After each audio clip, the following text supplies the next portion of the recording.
हरे कृष्णा, राधे राधे। आप सभी भक्तगणों का हमारे YouTube चैनल आध्यात्मिक कथा में बहुत बहुत स्वागत है। आज के इस वीडियो में हम श्रवण करने जा रहे हैं श्रीमद् भागवत गीता का 6ठा अध्याय।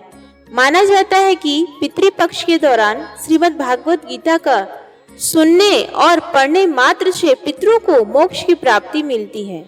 इस अध्याय में आत्म संयम योग का वर्णन है, जिसमें ब्रह्म विद्या तथा योग शास्त्र रूप श्रीमद् भागवत गीता के श्री कृष्ण अर्जुन संवाद में ध्यान योग नाम का वर्णन है। वीडियो शुरू करने से पहले आप सभी भक्तगणों से करुण निवेदन है कि कृपया वीडियो को संपूर्ण सुने और वीडियो पसंद आए तो प्लीज इसको लाइक करें, शेयर करें और कमेंट बॉक्स में जय श्री कृष्ण लिखना ना भूले। श्री भगवान ने कहा, जो मनुष्य बिना किसी फल की इच्छा से अपना कर्तव्य समझकर कार्य करता है वही सन्यासी है और वही योगी है। ना तो अग्नि को त्यागने वाला ही सन्यासी होता है और ना ही कार्यों को त्यागने वाला ही योगी होता है। हे पांडुपुत्र, जिसे सन्यास करते हैं उसे तू योग पर ब्रह्म से मिलन कराने वाला समझ, क्योंकि इंद्रिय सुख शरीर के सुख की इच्छा का त्याग किए बिना कभी भी कोई मनुष्य योग परमात्मा को प्राप्त नहीं हो सकता है। मन को वश में करने की इच्छा वाले मनुष्य को योग की प्राप्ति के लिए कर्म करना कारण होता है और योग को प्राप्त होते होते सभी सांसारिक इच्छाओं का अभाव हो जाना ही कारण होता है। जब मनुष्य सभी सांसारिक इच्छाओं का त्याग करके ना तो शारीरिक सुख के लिए कार्य करता है और ना ही फल की इच्छा से कार्य करने में प्रवृत्त होता है, उस समय वह मनुष्य योग में स्थित कहलाता है। मनुष्य को चाहिए कि वह अपने मन के द्वारा अपना जन्म मृत्यु रूपी बंधन से उद्धार करने का प्रयत्न करे और अपने को निम्न योनि में न गिरने दे, क्योंकि यह मन ही जीवात्मा का मित्र है और यही जीवात्मा का शत्रु भी है।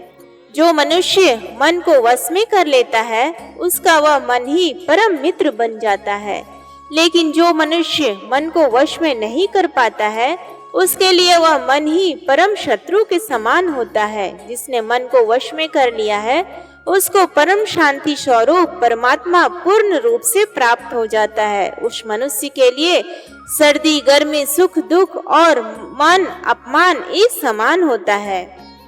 ऐसा मनुष्य स्थिर चित्त वाला और इंद्रियों को वश में करके परमात्मा के द्वारा परमात्मा को ज्ञान प्राप्त करके पूर्ण संतुष्ट रहता है। ऐसे परमात्मा को प्राप्त हुए मनुष्य के लिए मिट्टी पत्थर और सोना एक समान होते हैं। ऐसा मनुष्य स्वभाव से सभी का हित चाहने वाला, मित्रों और शत्रुओं में, तटस्थों और मध्यस्थों में, शुभ चिंतकों और ईर्ष्यालुओं में, पुण्यात्माओं और पापात्माओं में भी एक समान भाव रखने वाला होता है। ऐसा मनुष्य निरंतर मन सहित शरीर से किसी भी वस्तु के प्रति आकर्षित हुए बिना तथा किसी भी वस्तु का संग्रह किए बिना परमात्मा के ध्यान में एक ही भाव से स्थित रहने वाला होता है।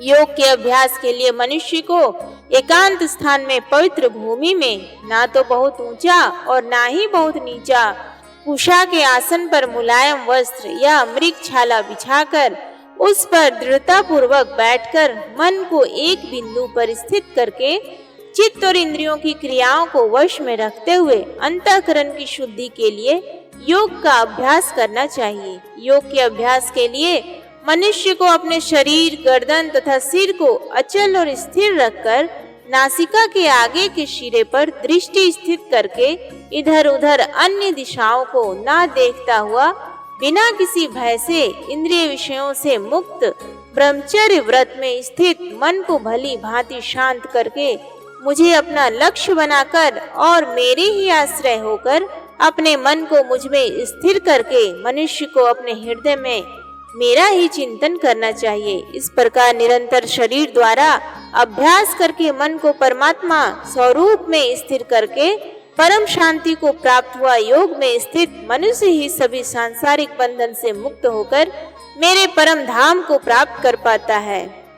हे अर्जुन, योग में स्थित मनुष्य को ना तो अधिक भोजन करना चाहिए और ना ही कम भोजन करना चाहिए, ना ही अधिक सोना चाहिए और ना ही सदा जागते रहना चाहिए। नियमित भोजन करने वाला, नियमित चलने वाला, नियमित जीवन निर्वाह के लिए कार्य करने वाला और नियमित सोने वाला योग में स्थित मनुष्य सभी सांसारिक कष्टों से मुक्त हो जाता है। योग में स्थित मनुष्य का योग के अभ्यास द्वारा विशेष रूप से मन जब आत्मा में स्थित परमात्मा में ही विलीन हो जाता है, तब वह सभी प्रकार की सांसारिक इच्छाओं से मुक्त हो जाता है। उस समय वह पूर्ण रूप से योग में स्थिर कहा जाता है। उदाहरण के लिए, जिस प्रकार बिना हवा वाले स्थान में दीपक की लौ बिना इधर उधर हुए स्थिर रहती है, ठीक उसी प्रकार योग में स्थित मनुष्य का मन निरंतर आत्मा में स्थित परमात्मा में स्थिर रहता है।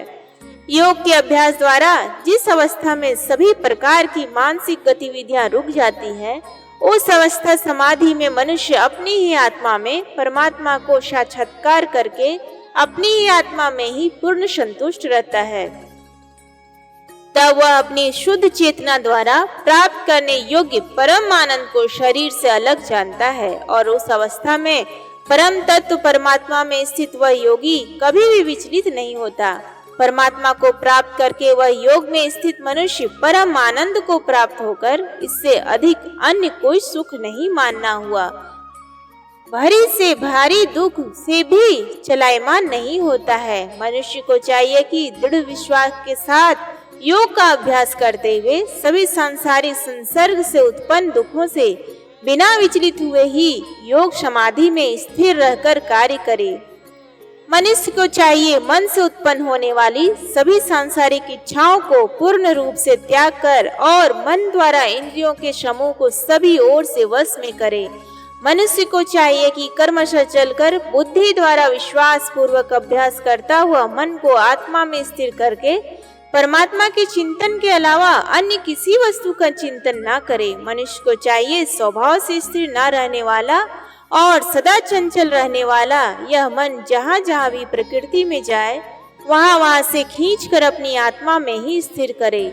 योग में स्थित मनुष्य का मन जब परमात्मा में एक ही भाव में स्थिर रहता है और जिसकी रजगुण से उत्पन्न होने वाली कामनाएं भली प्रकार से शांत हो चुकी है, ऐसा योगी सभी पाप कर्मों से मुक्त होकर परम आनंद को प्राप्त करता है। इस प्रकार योग में स्थित मनुष्य निरंतर योग अभ्यास द्वारा सभी प्रकार के पापों से मुक्त होकर सुख पूर्वक पर ब्रह्म से एक ही भाव में स्थिर रहकर दिव्य प्रेम स्वरूप परम आनंद को प्राप्त करता है। योग में स्थित मनुष्य सभी प्राणियों में एक ही आत्मा का प्रसार देखता है और सभी प्राणियों को उस एक ही परमात्मा में स्थिर देखता है। ऐसा योगी सभी को एक समान भाव में देखने वाला होता है। जो मनुष्य सभी प्राणियों में मुझ परमात्मा को ही देखता है और सभी प्राणियों को मुझ परमात्मा में ही देखता है, उसके लिए मैं कभी अदृश्य नहीं होता हूँ और वह मेरे लिए कभी अदृश्य नहीं होता है। योग में स्थित जो मनुष्य सभी प्राणियों के हृदय में मुझको स्थित दिखता है और भक्ति भाव में स्थित होकर मेरा ही स्मरण करता है, वह योगी सभी प्रकार से सदैव मुझ में ही स्थिर रहता है। हे अर्जुन, योग में स्थित जो मनुष्य अपने ही समान सभी प्राणियों को देखता है, सभी प्राणियों के सुख और दुख को भी एक समान रूप से देखता है, उसी को परम पूर्ण योगी समझना चाहिए। उसी को परम पूर्ण योगी समझना चाहिए। अर्जुन ने कहा, हे मधुसूदन, यह योग की विधि जिसके द्वारा समत्व भाव दृष्टि मिलती है, जिसका कि आपके द्वारा वर्णन किया गया है, मन की चंचलता के कारण मैं इस स्थिति में स्वयं को अधिक समय तक स्थिर नहीं देखता हूँ। हे कृष्ण, क्योंकि यह मन निश्चय ही बड़ा चंचल है, अन्य को मत डालने वाला है और बड़ा ही हठी तथा बलवान है। मुझे इस मन को वश में करना वायु को वश में करने के समान अत्यंत कठिन लगता है। श्री भगवान ने कहा, हे महाबाहु कुंती पुत्र, इसमें कोई संशय नहीं है कि चंचल मन को वश में करना अत्यंत कठिन है, किंतु इसे सभी सांसारिक कामनाओं को त्याग और निरंतर अभ्यास द्वारा वश में किया जा सकता है। जिस मनुष्य द्वारा मन को वश में नहीं किया गया है, ऐसे मनुष्य के लिए परमात्मा की प्राप्ति असंभव है, लेकिन मन को वश में करने वाले प्रयत्नशील मनुष्य के लिए परमात्मा की प्राप्ति सहज होता है। ऐसा मेरा विचार है। अर्जुन ने कहा, हे कृष्ण, प्रारंभ में श्रद्धा पूर्वक योग में स्थिर रहने वाला किंतु बाद में योग से विचलित मन वाला असफल योगी परम सिद्धि को ना प्राप्त करके किस लक्ष्य को प्राप्त करता है? हे महाबाहु कृष्ण, परमात्मा की प्राप्ति के मार्ग से विचलित हुआ जो कि ना तो सांसारिक भोग को ही भोग पाया और ना ही आपको प्राप्त कर सका, ऐसा मोह से ग्रसित मनुष्य क्या छिन्न भिन्न बादल की तरह दोनों ओर से नष्ट तो नहीं हो जाता? हे श्री कृष्ण, मैं आपसे प्रार्थना करता हूँ कि मेरे इस संशय को संपूर्ण रूप से केवल आप ही दूर कर सकते हैं, क्योंकि आपके अतिरिक्त अन्य कोई इस संशय को दूर करने वाला मिलना असंभव है। श्री भगवान ने कहा, हे पृथा पुत्र, उस असफल योगी का ना तो इस जन्म में और ना अगले जन्म में ही विनाश होता है, क्योंकि हे प्रिय मित्र, परम कल्याणकारी नियत कर्म करने वाला कभी भी दुर्गति को प्राप्त नहीं होता है। योग में असफल हुआ मनुष्य स्वर्ग आदि उत्तम लोकों को प्राप्त होकर उनमें अनेकों वर्षों तक जिन इच्छाओं के कारण योग भ्रष्ट हुआ था, उन इच्छाओं को भोग करके फिर संपन्न सदाचारी मनुष्यों के परिवार में जन्म लेता है, अथवा उत्तम लोकों में न जाकर स्थिर बुद्धि वाले विद्वान योगियों के परिवार में जन्म लेता है। किंतु इस संसार में इस प्रकार का जन्म निसंदेह अत्यंत दुर्लभ है।